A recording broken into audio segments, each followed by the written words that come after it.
गुढीपाडव्याच्या सर्वांना शुभेच्छा. कारण आमची ही अप्रतिम मुद्रा तुम्ही बघण्याचा अनुभव आता घेणार आहात. नववर्षारंभ आहे. वसंत ऋतूचं आगमन आज अधिकृतरित्या झालंय असं आपली भारतीय संस्कृती सांगते. या काळामध्ये सृष्टीची प्रत्येक गोष्ट मोहरलेली, बहरलेली, फुललेली आणि नटलेली दिसते असे संकेत आहेत.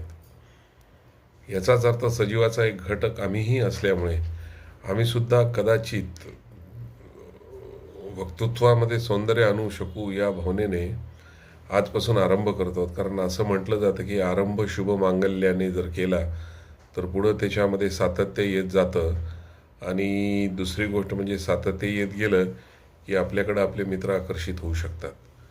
फुकटचे सल्ले म्हणून हा जो यूट्यूबवर आम्ही प्रकार करत आहोत याचा मूळ हेतू असा आहे की अगदी शुद्ध निर्मळ कौटुंबिक विनोद, आपल्या रोजच्या जगण्यातला विनोद आम्ही जो लिहित असतो, जो वर्तमानपत्रात, दिवाळी अंकात किंवा अनुषंगिक ठिकाणी येत असतो, त्याची माहिती आपल्या सोशल मीडियावरील चाहत्यांना व्हावी.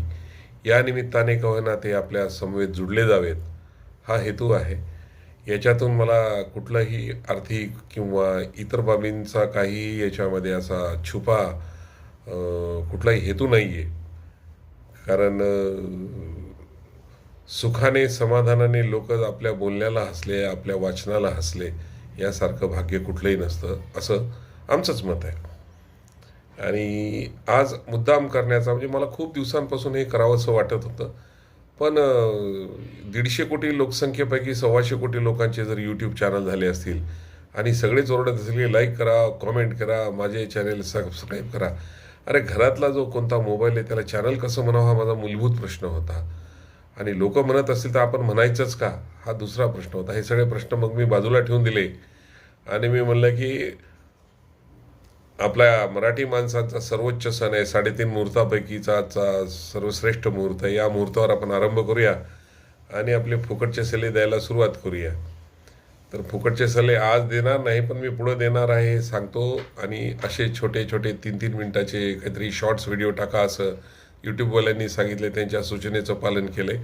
थोडक्यात मी इथे अप्रत्यक्ष सल्ला असा दिला आहे की जो कोणी एखाद्या क्षेत्रात तज्ज्ञ असतो त्यानं दिलेला सल्ला ऐकायचा आणि त्याचं मोफतचं मार्गदर्शन घ्यायचं आणि आपली वाटचाल सुरू करायची. आज एवढ्या बोलल्यातून काही हाती लागलं नसेल, नाहीतरी फुकटच्या सल्ल्यातून आपण कोणी काही मोलाचं घेत नसतोच. ऐकावे जनाचे, करावे मनाचे म्हणत आपलं आयुष्य जात असतं. चालू द्या. पाडव्याच्या पुनश्च शुभेच्छा. धन्यवाद.